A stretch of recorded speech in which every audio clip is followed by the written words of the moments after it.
Olá, meus irmãos. Abram comigo a palavra do Senhor no Salmo de número 70. O título do Salmo é Ao Mestre de Canto, de Davi, em memória. E diz assim: Praza-te, ó Deus, em livrar-me. Dá-te pressa, ó Senhor, em socorrer-me. Sejam envergonhados e cobertos de vexame os que me demandam a vida. Tornem atrás e cubram-se de ignomínia os que se comprazem no meu mal. Retrocedam por causa da sua ignomínia os que dizem, bem feito, bem feito. Folguem e em ti se rejubilem todos os que te buscam e os que amam a tua salvação. Digam sempre, Deus seja magnificado. Eu sou pobre e necessitado. Ó Deus, apressa-te em valer-me, pois tu és o meu amparo e o meu libertador. Senhor, não te detenhas. Senhor, não te detenhas. Irmãos, esse Salmo 70, ele traz basicamente a parte final do Salmo 40, ali do versículo 13, salvo engano, do 13 ao 17, né, com talvez variações bem pequenas aqui, mas ele é basicamente uma repetição do final daquele salmo. E a gente percebe, né, que Davi, nesse Salmo 70, ele está voltando à mesma petição, certamente porque houve uma renovação daquele contexto, né, daquela tribulação, daquela perseguição, né, desses homens aqui que buscavam, né, destruir-lhe a vida.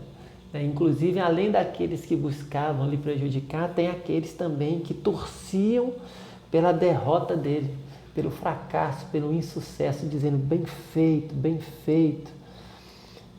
Tem aqueles que demandam a vida, mas tem aqueles também que torcem pelos adversários e inimigos de Davi. E certamente a repetição, né, dessa súplica, dessa petição no Salmo 70, serve para nos lembrar que às vezes as questões na vida, elas se repetem.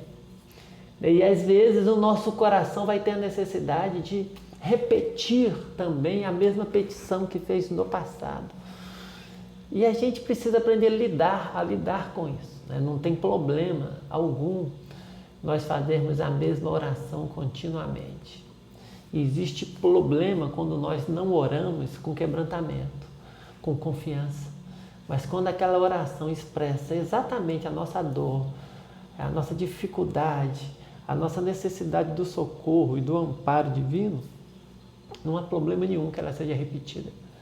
Desde que ela contenha, ou que ela traga, né, ela tenha ali junto com ela, essa disposição do coração, de quebrantamento, de confiança, de fé e de esperança na graça do nosso Deus. Eu quero chamar a tua atenção para essa declaração final de Davi, aqui no versículo 5, onde Davi vai dizer assim: eu sou pobre e necessitado. Ó Deus, apressa-te em valer-me, pois tu és o meu amparo e o meu libertador. Senhor, não te detenhas.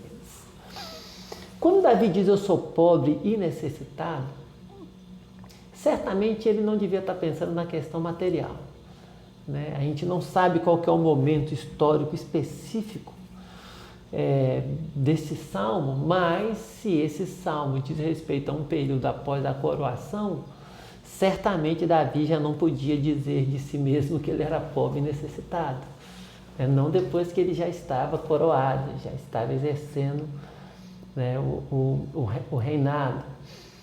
Certamente essa expressão, essa declaração de Davi, eu sou pobre e necessitado, tem a ver com a condição espiritual, de se sentir realmente frágil, né, de se sentir carente, necessitado da presença, da bênção, do cuidado divino.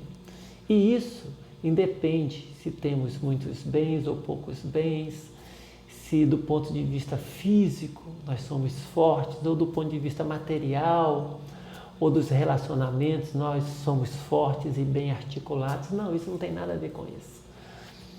Mesmo possuindo todas essas coisas, o sentimento adequado que o ser humano precisa ter é esse de Davi. porque caso contrário nós estaremos confiando na nossa carne, né, nos nossos potenciais, nas nossas estruturas. Mas o que Davi revela aqui é essa disposição de se sentir pobre e necessitado, ou seja, vazio de si mesmo e carente, né, da graça de Deus. É por isso que ele diz: ó Deus, apressa-te em valer-me. E quando você se sentir assim pobre e necessitado, eu quero que você se lembre de uma outra pessoa que se fez pobre para que pudéssemos ser ricos. E essa pessoa é o nosso Senhor Jesus Cristo. Paulo fala a respeito disso na segunda epístola aos Coríntios, no capítulo 8, versículo 9. Ele diz que ele sendo rico, o nosso Senhor Jesus sendo rico, sendo Deus, né? Mas ele diz, ele sendo rico se fez pobre para que pudéssemos ser ricos. E quando ele diz isso, ele fala dessa disposição do nosso Senhor Jesus Cristo, sendo Deus, que assumiu a forma de servo, como o próprio Paulo vai dizer na Epístola aos Filipenses, no capítulo 2, e suportou toda a humilhação ao ponto de se submeter à morte humilhante, morte de cruz, e tudo isso para que pudéssemos obter vida. E Hebreus diz que o nosso Senhor, ele é homem, né, que sabe o que é padecer, é Deus, mas se encarnou.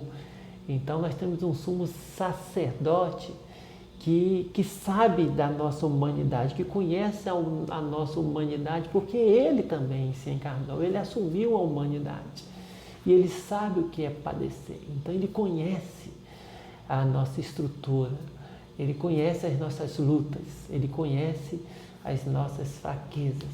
Então lembre-se disso, que aquele que é o teu Senhor, aquele que morreu por ti e que hoje vive e reina para todo sempre, aquele que é o teu sumo sacerdote, por meio de quem você pode se achegar a Deus e que está à direita de Deus Pai intercedendo por ti, ele sabe que você é fraco, que você é pobre, que você é necessitado. Ele sabe.